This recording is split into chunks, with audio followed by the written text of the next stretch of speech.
और अब उस राजनीतिक दस्तक की खबर जिसमें जाति के वोट की लाठी अपने हाथ रखकर सत्ता का कानून अपने हिसाब से चलाने की राजनीति जोर मार रही है। आज बिहार से 10 दल आए, प्रधानमंत्री नरेंद्र मोदी से मिले, जातीय जनगणना की मांग रखी, लेकिन इसके पीछे की राजनीति क्या है आप हमारी इस रिपोर्ट में देखिए।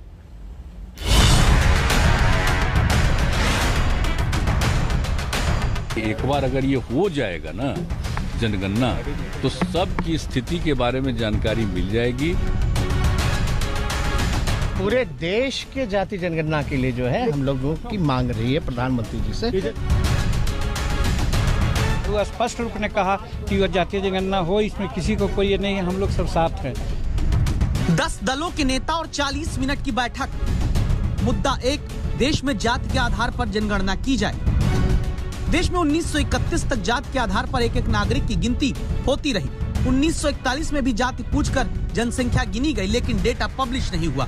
यानी 90 साल पुराने डेटा पर देश में जाति के आधार पर आबादी का गणित चला आ रहा है।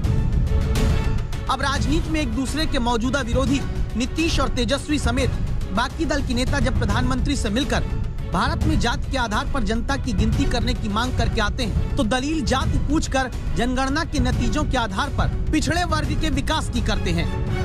एक बार अगर ये हो जाएगा ना जनगणना, तो सबकी स्थिति के बारे में जानकारी मिल जाएगी और उचित निर्णय लिया जा सकेगा।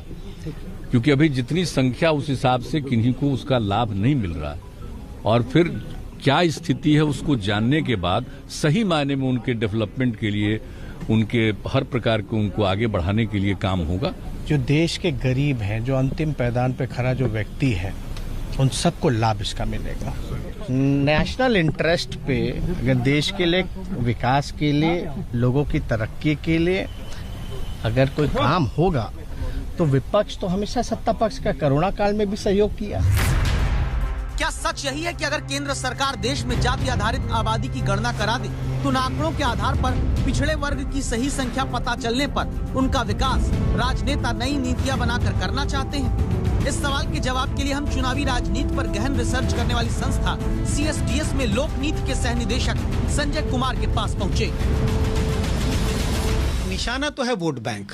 कोई भी राजनीतिक दल ये नहीं कह सकते कि हम सिर्फ किसी समुदाय के लोगों के एक तरह से डेवलपमेंट के लिए बात कर रहे हैं। हाथी के दांत दिखाने वाले और खाने वाले, अगर मैं दूसरा उदाहरण दूं तो दिखाने वाले दांत ये है कि भाई हम तो एक समुदाय के लोगों के आर्थिक, राजनीतिक और सामाजिक विकास के लिए लड़ाई लड़ रहे हैं, और जब जनगणना होगी, आंकड़े सामने आएंगे, तो सरकार पर यह दबाव डाला जाएगा कि जो तमाम तरह की नीतियां हैं इनके लिए इस तरह से निर्धारित की जाएं जिससे समुदाय के लोगों का सामाजिक, आर्थिक और राजनीतिक विकास हो। लेकिन निशाना कहीं और है। इससे राजनीतिक ध्रुवीकरण होगा। ये पार्टियां ओबीसी वोट्स को मोबिलाइज करने में सक्सेसफुल होंगी। इस बात को समझने के लिए याद करिए 90 का वो दशक, जब मंडल कमीशन ने पिछड़े वर्ग को आरक्षण दिया। ये वो वक्त था जिसके बाद राज्यों में क्षेत्रीय दलों के तौर पर सबसे ज्यादा उत्तर प्रदेश और बिहार में कई क्षेत्रीय दल पिछड़े वर्ग के वोट से मजबूत होते गए। 1996 के लोकसभा चुनाव में जहां कांग्रेस को 25% ओबीसी वोट मिला, बीजेपी को 19%, वहीं क्षेत्रीय दलों को सबसे ज्यादा 49% ओबीसी कोटे के वोट हासिल हुए। 2009 तक ओबीसी वोट की स्थिति बंटवारे में देश की ऐसी ही रही, जब कांग्रेस को 24% ओबीसी वोट, बीजेपी को 22% और क्षेत्रीय दलों को 42% पिछड़ा वर्ग वोट देता रहा। लेकिन 2019 के लोकसभा चुनाव में ओबीसी वोट का गणित बदल गया, जब कांग्रेस के खाते में ओबीसी वोट 15% आया। बीजेपी के खाते में पिछड़े वर्ग के मतदाता रॉकेट की तरह छलांग लगाकर 44% हो गए, और समाजवादी पार्टी आरजेडी समेत ओबीसी वोट के अब तक के मुख्य प्राप्तकर्ता रहे क्षेत्रीय दलों के खाते में देश में सिर्फ 27% वोटर आए।